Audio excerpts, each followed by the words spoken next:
Some of us are recovering this year. Some of us are having things to heal through. So let 2026 be your healed girl era. Number 1 is appearance related, and it's that your hair has come back to its root color or it's blended closer to its natural shade. It's not about giving up on yourself or your style. It's about choosing a softer life with lower maintenance where you don't have to be a slave to keep up with a certain appearance. Because color might suit you more, but it's about finding the perfect balance between maintenance, style, and what realistically fits into your lifestyle. Number 2, your friendship circle is smaller and you're genuinely happy with that. It's quality instead of quantity. Instead of spreading yourself out so thin across many surface level connections with people who don't even know your second name or who don't even know your dog's name. If you don't know my dog's name, don't speak to me. Instead of that, you invested deeper into the people who understand you. You're most importantly protecting your energy. You're having more meaningful conversations and there's mutual respect across the border. Number 3, you're prioritizing yourself, your time, and your personal goals. Some people might have already come up to you and complained that you feel more distant, but it is not because you're pulling away from them. It's because you're pulling towards yourself. Becoming the best version of yourself requires discipline and requires investing time in yourself and in the things that you want to pursue. So don't feel guilty about choosing yourself over constant availability. Number 4, you've fallen in love with the way that fitness and exercise makes you feel so much to that point that you've made it a part of your permanent routine. You know you've matured when you realize that exercise is not about appearance or punishing yourself for eating too much or laying in bed all day. It's about mental clarity. Having regular movement, you noticed, makes the biggest difference in improving your confidence, improving your mood, to the point that you have no choice but to make it an essential in your life. Number 5, you actively avoid drama and emotional chaos. Conflict is probably the most draining thing that produces stress that later manifests itself into horrible illnesses. When you feel irritation or notice yourself being pulled into unnecessary tension, you actively and sometimes even physically take a step back. Staying in character matters more to you than being right,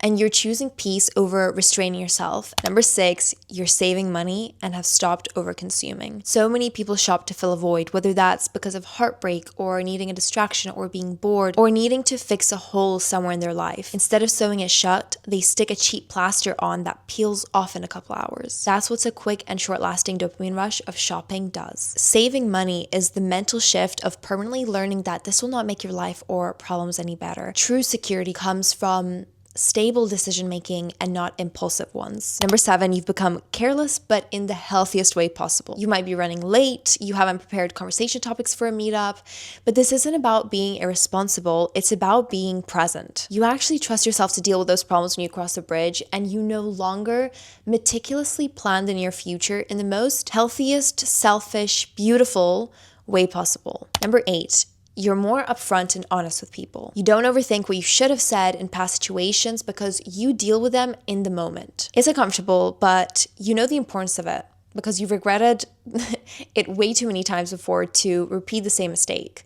So you push yourself. Life is way too short to be second guessing, overthinking, regretting, having those deep shower thoughts of, oh, I should have said this. Oh, this would have been such a good argument. No one has time for that. Take advantage of the present. If you don't, forget it. Number 4, you don't compare, you admire. You compliment authentically and you're genuinely happy for the people around you because their achievements do not take away from yours. It's so important to understand that everyone has their own pace. Some people sprint at the start of a marathon and some people sprint at the end of a marathon.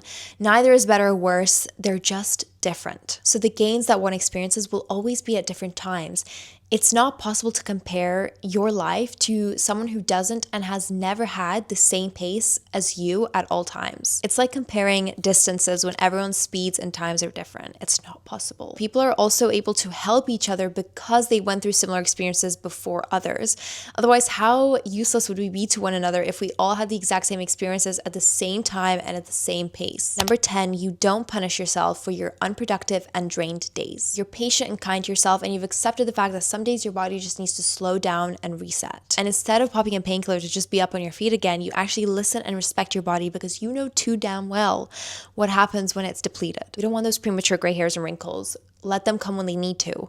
Work hard, but don't be ignorant. Number 11, you have found a much more fulfilling activity in between your to-dos than scrolling on your phone. You look for every free moment that you have to be able to go back to that activity, that side hustle, that project, hobby, craft, whatever it is, anything that stimulates your brain that isn't doom scrolling. You've created more uplifting responsibilities for yourself that use up your time more creatively. Number 12, you found peace with the incomplete. Sometimes not everything works out and not everything needs fixing, especially not always by you. The healed version of you understands that something that's incomplete is in fact complete. It's just not what you thought the end result would have looked like. Number 13, you have reduced the amount of expectations you have for people. Having zero expectations from people is, in fact, the fastest road to happiness. Because when you expect, you are prone to disappointment when those expectations aren't met. The only person you can expect from is you, because that is the only person that you can control. You can't depend on people to do what you want. Everyone has their own set of expectations in life, and the ones that are aligned to yours are the ones that you stay close with, and the ones that aren't aligned with yours are the ones you distance from. And that's okay. Number 14, you're not desperate for anything. You have detached from everything and therefore attract anything that used to run away from you when you wanted it so badly. All you really can do is do the work on yourself and the rest will follow. You can't force anything to happen unless it's something that comes from within you. Anything that you want externally, you simply have to have faith in the universe that it has its ways of bringing it to you. All that you can control is what you can control. So focus on that. If you don't yet have things that you really desire, that means you still have to go through some kind of life lessons before it is able to even come to you.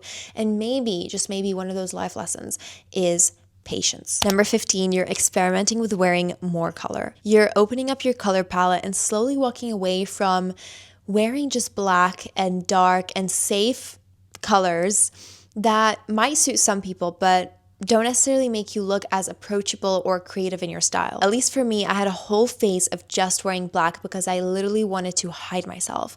Colors accentuate and emphasize. And when you're confident, you want to appear more present. You feel more playful and experimental with how you present yourself. Number 11 is one of the most important ones, and it's the things that used to trigger and irritate you no longer do. You have dissociated from your trigger points. This finally happens when you realize to process your emotions as though they are thoughts. You come across as completely unfazed. Most importantly, you understand that you cannot control the situation, only your reaction to the situation. And even if you still feel negatively towards it, you don't double down on the emotion by reacting explosively. Let the emotion pass like a thought, and then it really does disappear shortly after. Thank you guys so much for watching, and I'll see your better versions next time.